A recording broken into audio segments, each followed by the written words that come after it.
13 years after South Africa's ANC-led government came to power with the promise of new homes for millions, the country still faces a huge housing crisis. And one region where that housing shortage is at its most acute is in the Eastern Cape. There, millions of people live in makeshift shacks while they wait for the government to help them. Our correspondent Haru Mutasa travelled to the Eastern Cape, where she met desperate families losing hope of ever getting a home of their own. A man desperately tries to repair his rundown home. It offers little protection when it rains, and it's bitterly cold in winter. This is how most South Africans live. Sheila has lived in the township of Sun City all her life. To show me how bad conditions are, she takes me to see her neighbor's home. This is the new house. Still leaking? Still leaking? From the roof? Yes, from the roof. Built by the council, but it's still leaking.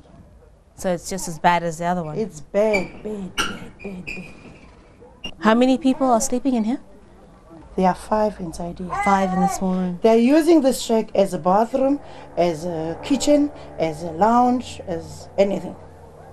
This is their only room. Politicians are working on building proper houses, but the amount of people on the waiting list is overwhelming. These are some of the new houses government promised township dwellers more than 10 years ago. But the reality is that thousands of people are still living in squalid conditions like this, and they're getting more and more impatient. Under apartheid, very few homes were built for black Africans. So when the ANC-led government came into power in 1994, they had the mammoth task of addressing this imbalance. But it's a slow process, and some South Africans feel their government is not doing enough to help them. Allegations that some politicians are mismanaging housing funds don't help. Government doesn't do anything to Sun City.